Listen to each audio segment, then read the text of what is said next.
What's going on, Crimson Tide fans? Chris Daughtry back with you guys here on the Alabama Football Report. College Football Playoff Selection Committee has officially released the first rankings of the 2025 season. So we're going to go through, the rankings, 25 all the way up to 1. We're going to go through some of the new rules. We're going to go through some important dates when the college football playoffs are actually going to go down here and a couple of other things here on today's show. I want you guys, though, if you want Alabama to win the national championship game this year, get down there and like today's video. That should be every single person watching this video today. That is, if you are an Alabama fan anyways, and if you're not, the heck are you doing here? If you want Alabama to win the national championship, like today's video.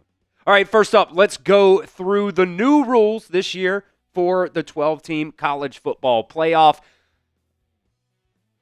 The 12 participating teams will be the 5 conference champions ranked highest by the College Football Playoff Committee, plus the next 7 ranked schools. The 4 highest ranked schools will be seeded 1 through 4 and will receive a first round bye. So it's not the same thing as previous years where conference champions automatically got that first round bye. The remaining schools will be seeded 5 through 12 based on their final ranking.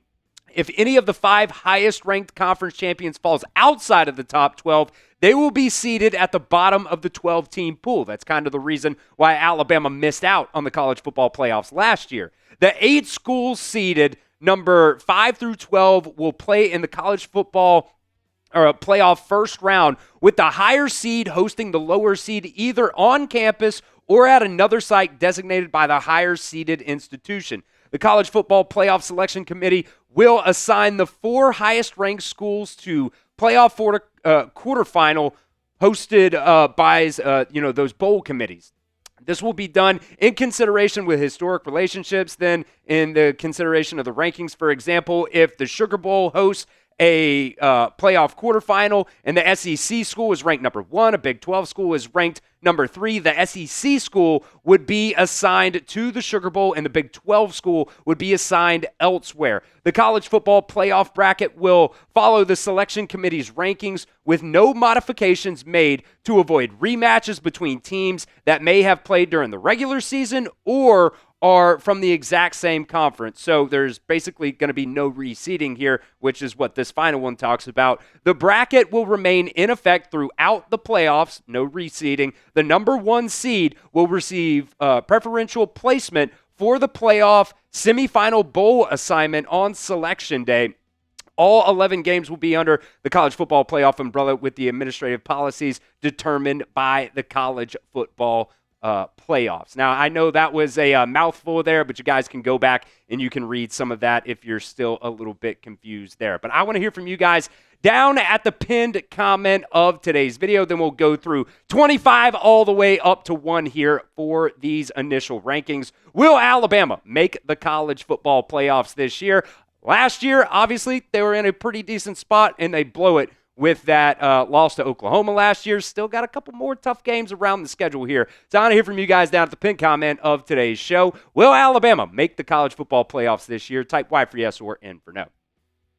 All right, let's go through it here. 25 all the way up to 1. Just really quickly, we're going to rattle through this here. Tennessee at number 25, Pittsburgh at 24, Washington at 23, Missouri is at 22. So right there, you got 2 ranked wins. And then Michigan at 21. Iowa is going to be at 20, USC at 19, Miami at 18, Georgia Tech at 17. Your 3rd ranked win right there versus Vanderbilt at number 16. Going to the top 15 now. Louisville at number 15, Virginia at 14, Utah at 13, Oklahoma. Still got to play them here in a couple of weeks, so another opportunity to get a ranked win there. Texas right now at number 11. They started off really slow, but have slowly started to creep back into national relevancy here. Number 10 is Notre Dame, Oregon at number 9, Texas Tech at number 8, BYU at number 7, Ole Miss at number 6. Still may have a chance to play Ole Miss in the SEC championship game, but a lot of different things could happen before you get there. And then rounding out the top 5, I don't think anything is really a surprise here.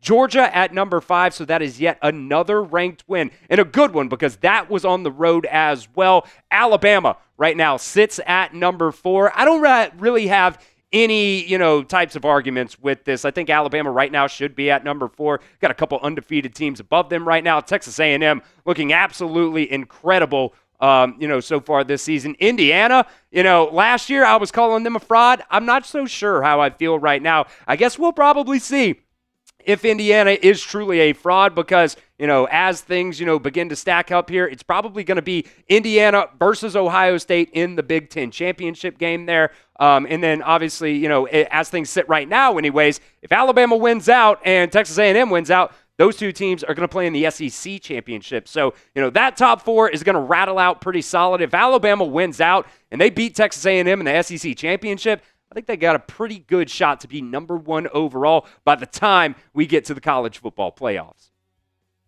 All right, we'll continue here in just a second. We'll talk about the bracket, and we'll talk about when some of these bowl games are going to take place, plus a controversial issue going around right now. But first, today's show is brought to you by Prize Picks. The hard-hitting football action is even better with Prize Picks. The weather might be changing right now, but the feeling of being right never gets old. So keep the season rolling on Prize Picks by getting $50 instantly in lineups after you play your first $5 lineup. Prize Picks right now, I absolutely love that they offer this now. It's called Stacks, meaning that you can pick the same player up to 3 times in the same lineup. If you want more than on Josh Allen's passing yards, rush yards, and touchdowns, now you can pick all of them in the same lineup only on Prize Picks. This is what we got cooked up for the power play. And you got a good example right here of the stacks, going with Brock Bowers more than both receiving yards and more than 5.5 receptions for him there. And also going with Bo Nix more than passing yards for him at 215.5. That is going to be for that Thursday night game between the Broncos and the Raiders there. One of my favorite things, by the way, about Prize Picks is that how you play is up to you. If you want flexibility, choose the flex play where you can get paid even if one of your picks misses. I take advantage of the flex play as much as I possibly can because sometimes I feel good about a couple different projections, but then there's another one that I'm like, not so sure about, kind of a coin flip. When that happens, I usually go with the flex play there. But if you want bigger payouts, go with the power play. No matter your play, Prize Picks is a great way to put your takes to the test. Download the Prize Picks app today and use promo code CLNS to get $50 in lineups after you play your first $5 lineup. Promo code CLNS to get $50 in lineups after you play your first $5 lineup. That link's down in the comment section and the description of today's show. Prize Picks. It's good to be right. All right, so this is what the bracket, if the college football playoffs started tomorrow, this is what it would look like. Alabama, you do have to remember, too, because I almost forgot right before we started filming this video. It kind of doesn't really make sense. Ohio State and Indiana, they play in the Big Ten Championship. Alabama, Texas A&M, they play in the SEC Championship. They don't get the first round bye. That is not how it's going to work this year. The top 4 teams, they're just going to do straight seeding, are going to get those first round byes. So, right now as well, Memphis, they are, outside the top 12 right now, but because they, theoretically right now, they would be the highest ranked, 5th conference champion. That's what would actually put them into the college football playoffs. And then you also have, for those quarterfinal games, you have the higher ranked seed would host those home games. So Texas Tech, Georgia, BYU, and Ole Miss would all host home games for that quarterfinal matchup. So this is, just the initial rankings right now. But things are definitely going to change here as the next, 4 or 5 weeks left in the season, if you include the conference championship games there. Things are definitely going to change. But as of right now, if the playoffs started tomorrow, this is what that bracket would look like.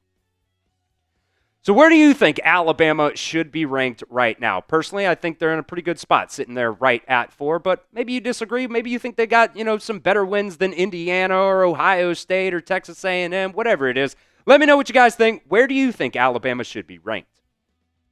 All right, so these are when the first round games are going to be played, the times, the TV channels. First 2 games of that slate, both going to be on either ESPN or ABC. We'll figure that out when that time comes.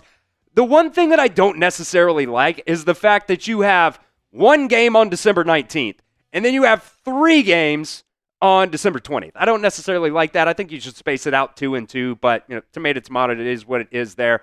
Either way, those are the dates for those first-round games that are going to be hosted, at those higher-ranked schools there for the first round. And then you get to the quarterfinal games after that.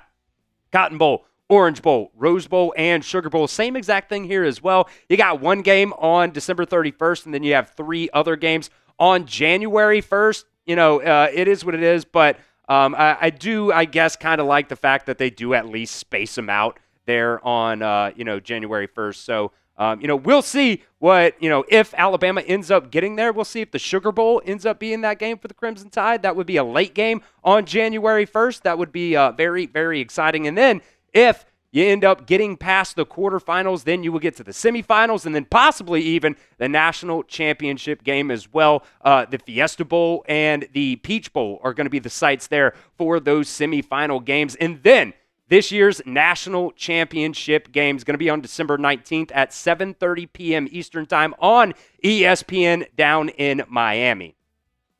Now, there is a, controversial argument that's going on right now, whether or not conference championships necessarily matter here. And I think it's kind of crazy.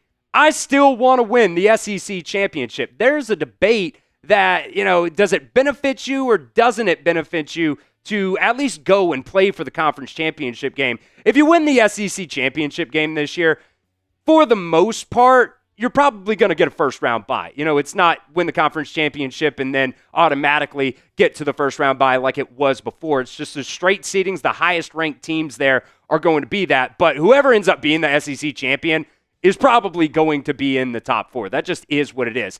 If that happens, you win the SEC championship game and you get that first-round bye, you would then get 26 days rest before you play in the quarterfinal game. If you make it to the SEC championship game and you lose that game, it's going to be 13 or 14 days depending, which day you play, if it's the 19th or the 20th. And, you may or may not even get a home game.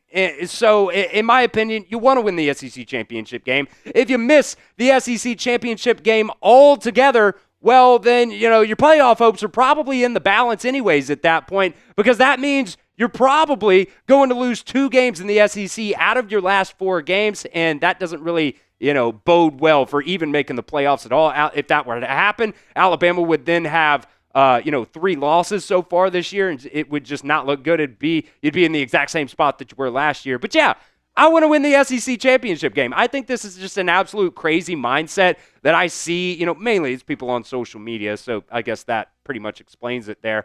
But to not want to win or even go and play for the SEC championship game, I just think that's super soft. It's, another trophy in the trophy case. You get most likely a first-round bye, and you just continue to prove all the haters wrong about Kalen DeBoer not being able to make it in the SEC. Part of the reason why I dislike the college football playoff expansion is because now this just becomes a topic of discussion, and I really just don't think it should be. But, winning the SEC championship game, to me, still really does mean something. All right, we will be live. Just a reminder here for Alabama versus LSU this weekend. Come hang out with us for our Alabama watch party. We'll go live an hour before kickoff there. We're live for every single Alabama football game, and we will continue to update you guys on the Crimson Tide. So hit that sub button. Join the community here at the Alabama Football Report. It's youtube.com/@RollTideTV.